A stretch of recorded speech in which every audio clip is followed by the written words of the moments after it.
में rate of interest अगर mention नहीं हो तो 6% पर एनम के रेट से interest on loan by partner देना ही पड़ता है। अब third entry, interest on loan by partner जब फर्म पार्टनर को पे करता है तो loan by partner account debit to bank account. याद रखेंगे, लोन बाय पार्टनर अकाउंट को डेबिट करेंगे, interest on loan by partner को डेबिट करेंगे तो आंसर गलत हो जाएगा।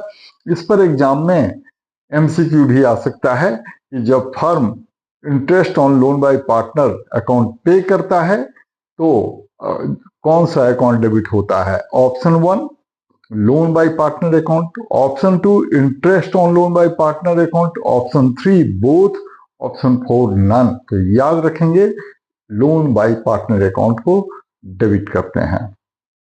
और क्योंकि interest on loan by partner एक चार्ज है तो एंड ऑफ द ईयर में इस अकाउंट को क्लोज करते हैं by transferring to profit and loss account और उसकी जर्नल एंट्री करते हैं profit and loss account debit to interest on loan by partner account.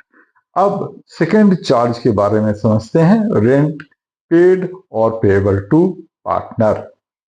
Firm जब पार्टनर को रेंट पे करता है उसकी प्रॉपर्टी के यूज के बदले में तो फर्म इसकी एंट्री पास करेगा rent account debit to bank account.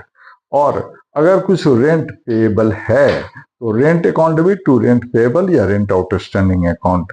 और एंड ऑफ द ईयर में इसे प्रॉफिट एंड लॉस अकाउंट में डेबिट कर देंगे क्योंकि ये चार्ज है। एंट्री करेंगे profit and loss account debit to rent account.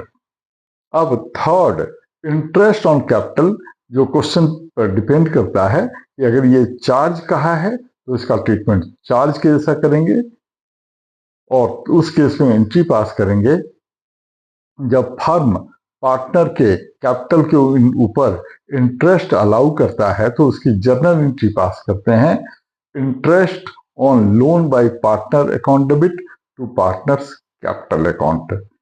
और जब फर्म पार्टनर को इंटरेस्ट पे करेगा तो partner's capital account debit to bank account. इसके बाद इंटरेस्ट ऑन कैपिटल अकाउंट को क्लोज करने की जर्नल एंट्री पास करेंगे profit and loss account debit to interest on capital account.